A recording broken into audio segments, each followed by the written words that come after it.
don't stress out. Things will work out.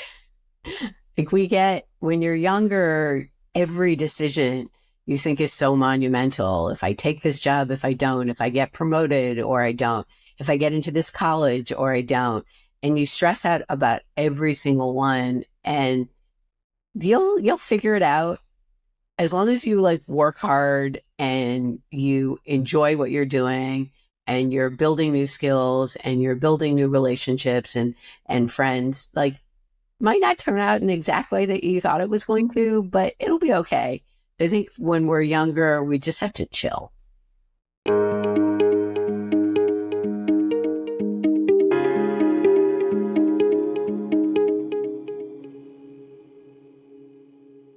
Tamar, great to talk to you. Can you think of a point in your life where you were sort of at a crossroads and you had two very distinct choices, and you sort of had to make a decision between the two? So I'd love for you to talk a little bit about that particular crossroad, what the choices were, to whatever extent you're comfortable. And then if you can talk about how you made the decisions and what your sort of broad principles were, that'd be very helpful. There's been several points in my career where I was, you said, I was at a crossroads, and one avenue is usually riskier than the other avenue. And do you go for the safe bet or do you go for the riskier bet? And when you go for the riskier bet, you get a lot of people in your life telling you that you're doing something stupid. And so you have to have even more conviction to do something when everyone around you is like, why would you possibly leave Google?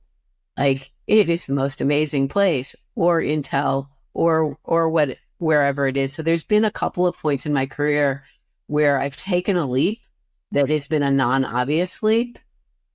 And I can't always explain to you why. I base a lot of decisions based on intuition.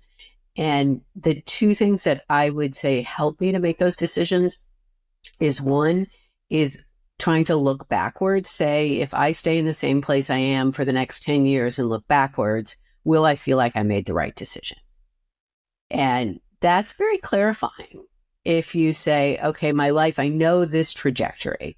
What is that going to look like? Well, I regret not taking a risk. And the other one is I always follow people. So I've always tended to follow people that I want to learn from, because the people around you are who you learn from the most. So I think that the decision that was probably the least obvious at the time, and now is super obvious in retrospect, was when I was at Intel in 1999. And in 1999, there were all these startups coming up and the internet was happening. And, looking back, it's like, well, it's obvious that you should have left to be a part of the internet. But at the time, it wasn't clear at all. It was scary. I was in a job, I was managing 50 people. I had a lot of stock options at Intel, and this startup that was 10 people, no revenue, recruited me to come and join as an IC. And I made that decision, and my father called me up and said, what are you doing? Like, you're leaving all this money on the table. This company's going to fail. Then you're not going to have a job, and you're taking this huge risk. My boss at the time said, I can't believe you're doing this. These are fly-by-night companies. They're all going to go away. And so everyone around me was telling me I was nuts. And it was in hindsight, it's a much clearer decision, and it was obvious it was the right thing to do, because otherwise I wouldn't have gotten into the internet. And this was A9, right? If I remember correctly? This was actually Noosh. This was a startup that failed. So I did go to a startup. I mean, they're still around. They haven't totally gone under, but I went when there were 10 people. We went up to 200. Then we did lots of layoffs and got back to like 50. And so they didn't succeed. But what it did is it taught me the technology stack of the internet. It gave me experience in the internet. And from there, I went to another failed startup. Then I went to A9. I see. Can I go to one other crossroad, which I think in your career was a pretty big change? I mean, obviously they're going from Intel, large established company, to startups. But, after having been like one of the most accomplished product leaders at multiple companies, and you ran search, you ran identity at Google, and then went to Slack, and you ran, product at Slack, which took it public, became huge. Um, how did you make the decision to switch to venture capital? Like, what was sort of the thinking uh, behind that, and was that a crossroads for you, or was that an absolutely logical step? It was a crossroads. I was not one of these people who always thought at one point I would go into venture capital. So a lot of people have asked me that. Did you always plan to do this? And the answer is no. When I look at what I want to do next, I always like to bring something to the job that my experience brings that's unique, and also learn something. I had been leading product and engineering teams for so long that I felt like I needed to do something a little bit different. I needed a change. Also, the Slack experience was so unique. Joining Slack at the time I did, going through the IPO and the acquisition, it was such an amazing ride. I felt like if I went to another company that was similar, it just was never going to be as good. So I didn't want to be comparing it to Slack or comparing it to Google for that matter. So I just wanted to do something that was no comparison.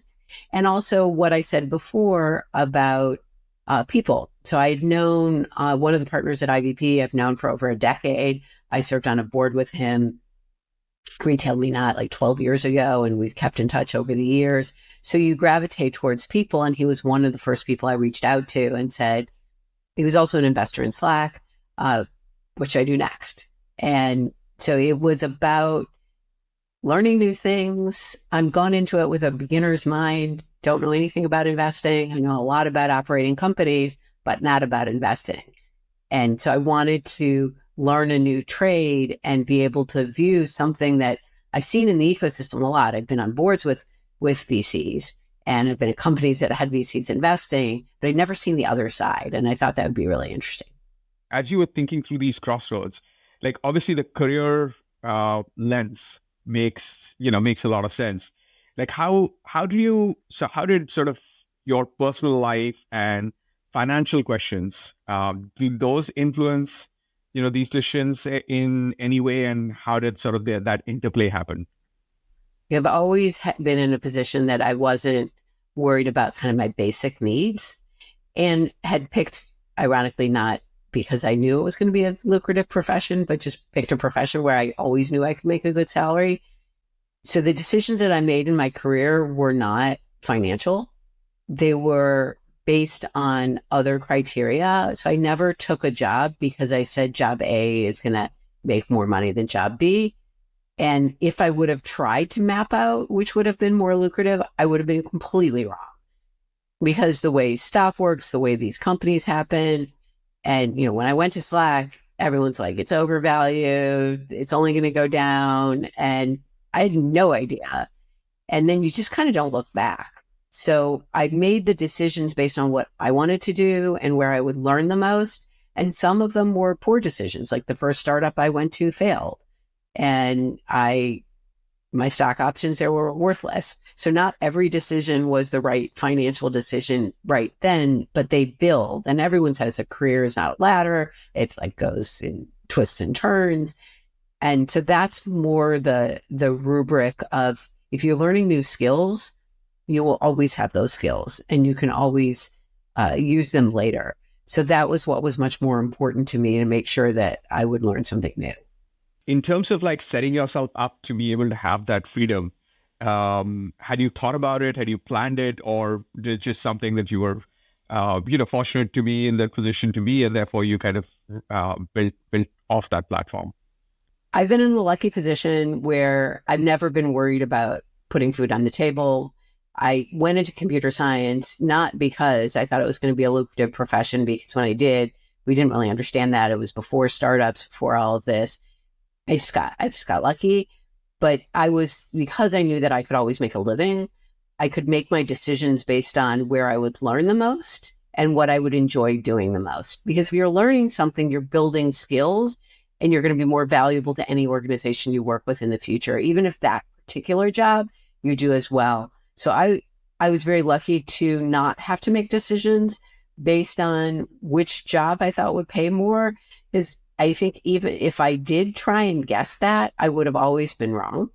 Like, who knew that Amazon would have appreciated as much as it did when I first went there? I definitely did not anticipate that. So luck plays a big, big part of it.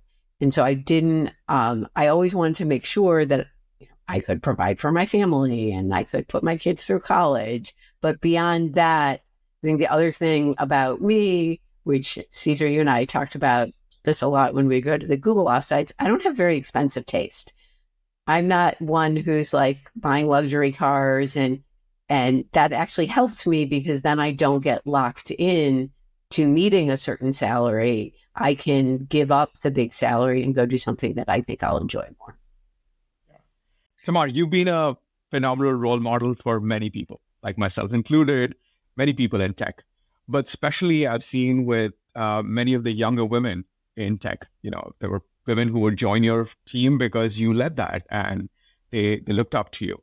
So, but in some ways, when you started in tech, that was probably not common. I mean, it's still not very common to have very senior women leaders, but how was your experience and how do you think it's changed till now? And so what message would you have for the women who are starting their careers in tech or in product like you? Throughout my career, what I've always tried to do is just focus on doing the job. And one of the things that I believe it's very hard to disentangle if somebody is treating you differently because of one reason or another, or, maybe somebody had, a fight with their spouse in the morning, or they had a stomach ache or something, or they really are biased against you. And it's just so hard to know why somebody is treating you in some way. So I try to give people always the benefit of the doubt and just try and focus on doing a good job. I have been lucky, though. I've talked to many other women who were in leadership positions around the same points in my career who had some very, very bad experiences. So I very much empathize with that. I just think that I was lucky to not have experienced that. Again, luck plays a big part in how we go about our careers. But I get asked to be, present as a woman in tech, and a lot of times I don't want to present as a woman in tech. I only want to present as a tech leader. Like I want people to listen to me because of what I have to say, not because of my gender. And I used to say no to some of these things. And my daughter is also in tech. She's also an engineering leader. And she was an intern at Google. And I was asked to do one of these women events, and I didn't want to do it. And she came to me and she said, I had you as a role model when I was growing up. My friends didn't have a mother like you as a role model. You are doing this. And she said, I will come. And she did. She came and she sat in the back of the room and she helped me with my presentation. And she was right. She was 100% right. And so now I've kind of changed my attitude, and while I don't want to be doing things just because I'm the woman in tech, I do want to help other women feel comfortable and feel like that they have role models. So, a question that I think all tech companies are grappling with, including us right now, like how do you attract more superstar women like you into not just tech, but into various levels of the company and into like our team or any effort we're doing? What have you found to be great ways of doing that? You have to have some women to attract women. It's just nobody wants to be the first woman. So you got to try really hard to get those first couple women, because that is what makes it easier. There's been a lot of studies on this, that if there's 0 or 1 woman, it's much harder to hire women as soon as that there are 2. And this is true for any minority, not just women. If the team is more diverse in general, it's going to be much easier to hire diversity. So hiring that first, you have to focus on it and work hard, and then it becomes easier. And then I also am a really strong believer in starting young. And I think the biggest problem is getting young people interested in like 3rd and 4th grade, and before there is a stigma attached to it, or before there's any, I'm not supposed to like that you're more open-minded. Let's change tracks a little bit, Tamar, and talk a bit about, how you've been such a great mentor for many people in your lives, right? I mean, a mentor, friend, have come to you for advice at many points, and I know others who have done that too. Have there been other people in life that you've turned to for that kind of advice? And did that just happen by chance, or did you sort of try to create those mentorship relationships? I think it happens through working together. When you work with people and you build trust, then you go to them for advice because you know what they're good at and you seek out their advice. And when you know that they have your best interests at heart, um, when I was deciding whether or not to go to Slack, I sought out a mentor. We went for a walk and it was incredibly helpful. It was somebody who actually knew Stuart Butterfield, the CEO and founder of Slack, and knew me. And he said to me, "Tamar, I think this is the best product job in the Valley." And so this was, as opposed to when I was leaving Intel and I told you I can't remember anyone who was supportive, there were definitely when I went to Slack, there were people who were like, "Wow, that's a good job." And I needed to hear that. I needed to hear it from somebody who I knew both of us. But I think the biggest support I get is at home. My partner is incredibly supportive of everything I do and talks it through. And in a funny way, things have turned around and I actually seek advice from my children now when I have decisions to make. And it's so amazing. We help each other in our career decisions. But yeah, I've been very lucky throughout my entire career to have people who were supportive and would help push me. Like even when I went and joined Google Search, the executive team in search was incredibly supportive. And I started with a very small role and they kept adding things to my plate. And you build that trust over delivering and over being transparent and communicating with other people in an effective way. What advice are you giving to your children as they, think about professions, personal life, career, and especially with regards to like how you create a life together with a partner? The best advice I was given was if you want to get along with adult children, only give them advice when they ask for it. So I am very cautious about not giving too much advice and waiting until they call me. So if they call me and they want input and they've got something on their mind, I'm more than happy to talk to them about it and brainstorm. But I'm not going to proactively give them advice because when you raise children, they take a lot more from watching how you live your life than these snippets of advice that you give them. And so they have that as a part of them internally, and you have to trust that they're going to make the right decisions. When my son was debating on his last job, what job he would take, he was really struggling with what he should do. And he had a call with both my daughter and I. We were on speakerphone talking to him, and he really wanted us to tell him like which job he should take. And we're like, no, you're going to figure this out. You have to find your gut. You have to find what you want to do. So it's really about helping them understand themselves, not what I think they should do. That is so good. It's actually a really good advice for me because I often get very tempted. At some point you're telling your kids what to do and then they grow up and you have to sort of pull back on all the advice you can give. And important lesson for me at this point of time in life. Start pulling back on Zoya.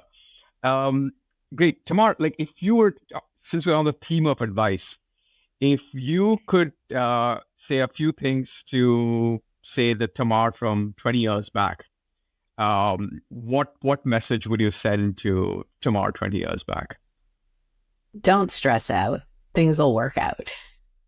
When you're younger, every decision you think is so monumental. If I take this job, if I don't, if I get promoted or I don't, if I get into this college or I don't, and you stress out about every single one, and you'll figure it out as long as you like work hard and you enjoy what you're doing and you're building new skills and you're building new relationships and friends. Like, might not turn out in the exact way that you thought it was going to, but it'll be okay.